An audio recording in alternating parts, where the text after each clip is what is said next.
Hello बच्चों, आज का टॉपिक है कंपाउंड इंटरेस्ट। कंपाउंड इंटरेस्ट किसी भी टॉपिक में बहुत मायने रखता है। तो कंपाउंड इंटरेस्ट होता क्या है?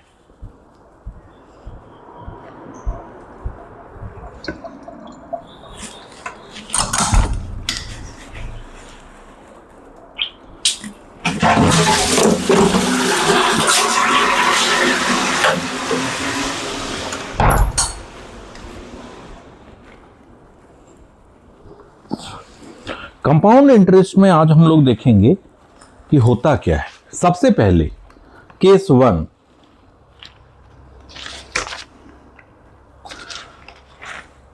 तो केस 1 में when interest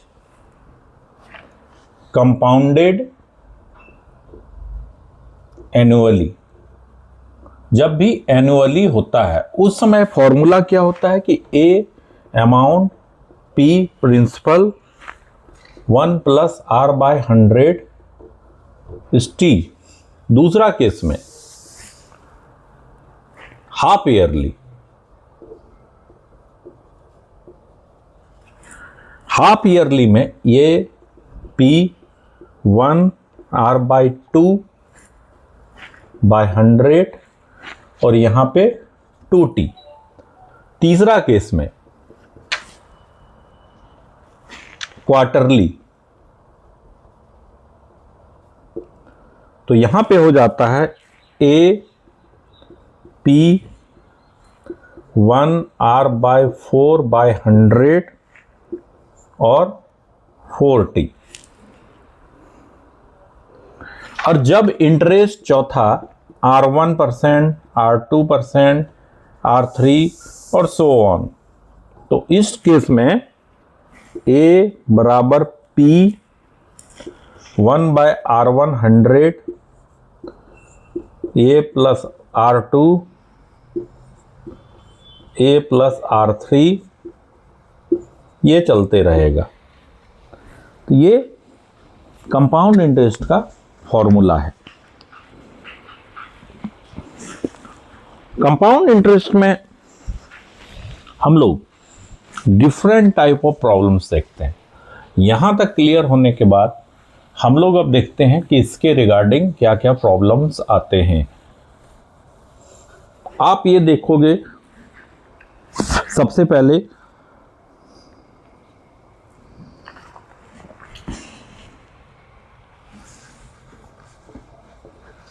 find the differences between compound interest and simple interest। ये क्वेश्चन है।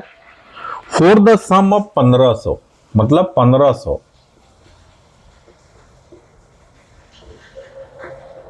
रुपीज 1500, ठीक है, एट 10% पर एनम फॉर 2 ईयर्स। तो इस टाइप का प्रॉब्लम्स जब होता है तो हमको डिफरेंसेस पता करना है कंपाउंड, सिंपल। यहाँ पे सम दिया हुआ 1500, 10% पर एनम रेट है और 2 साल के लिए।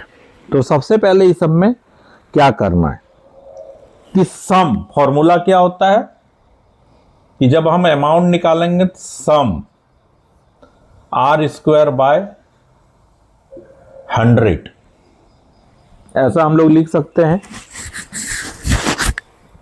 सम कितना है 1500, R कितना है 10%, तो इसका स्क्वायर बाय 100।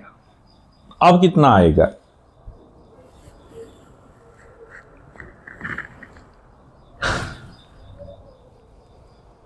डिफरेंसेस बोला है तो इतना।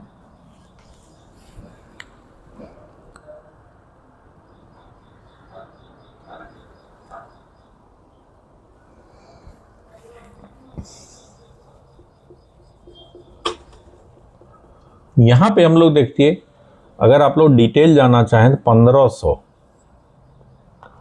गुना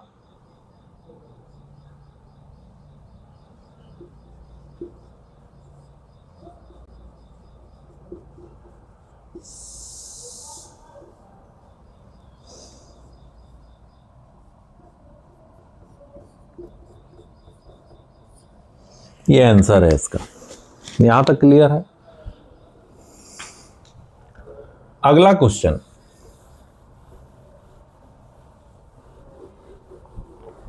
यहां पे है कि आप देखोगे कि different types of question competition में, बोर्ड्स एग्जाम में पूछे जाते हैं। अगला क्वेश्चन टाइप है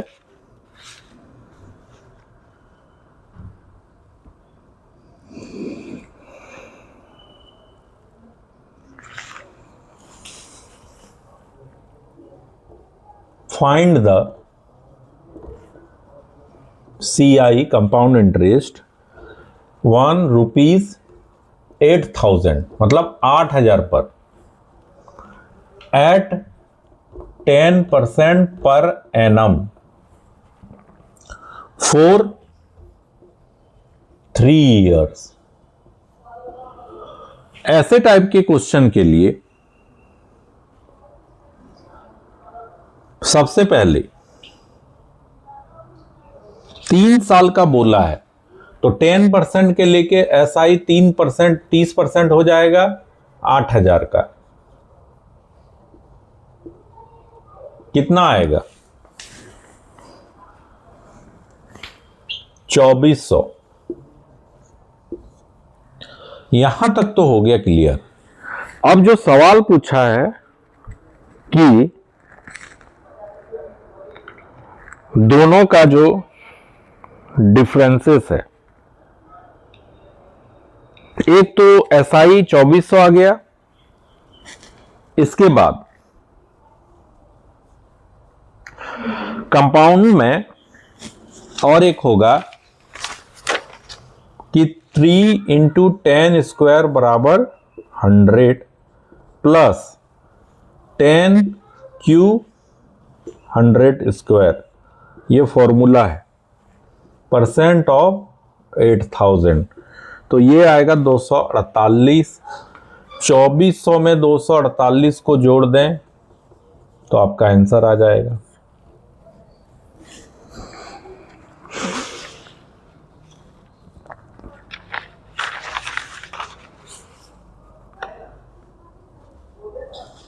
अगला क्वेश्चन हम लोग देखते हैं।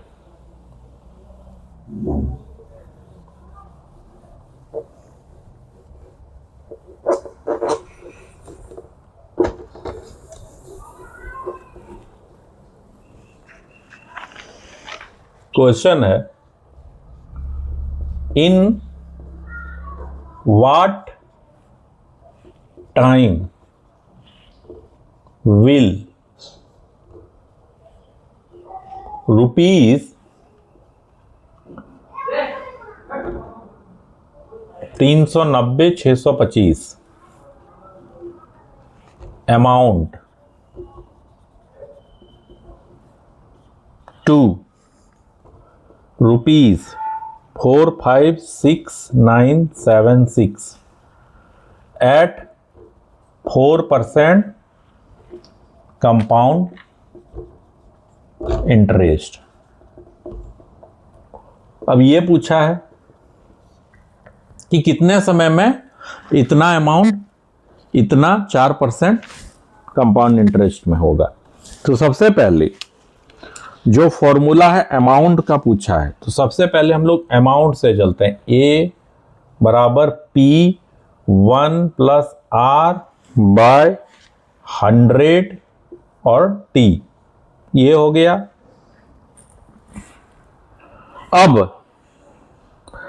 प्रिंसिपल कितना है? 390,625।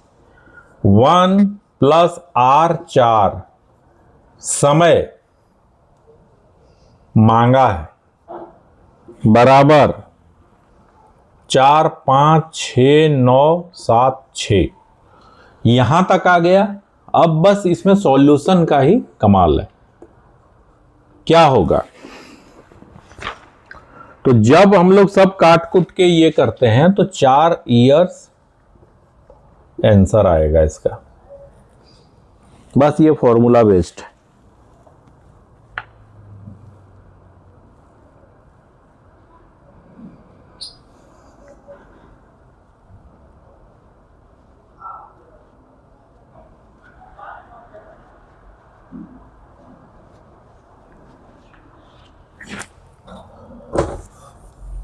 अगला question,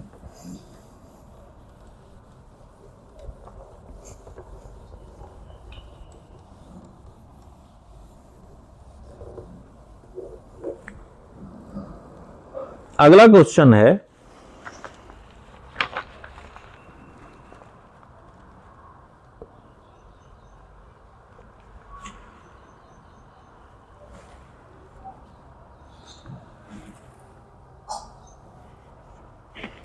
rupees 4800 becomes rupees 6000 in 4 years at a certain rate of compound interest.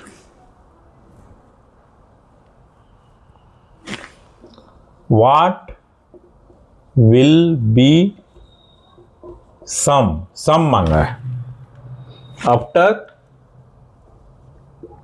12 years?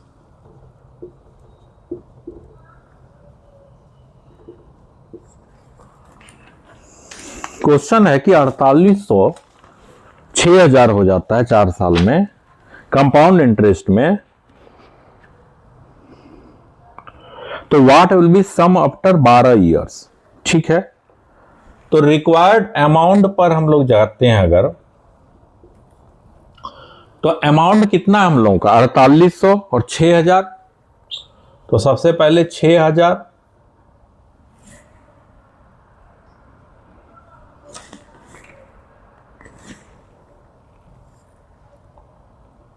12/4, 12 साल में मांगा है, 4 साल के रेट से जा रहा है।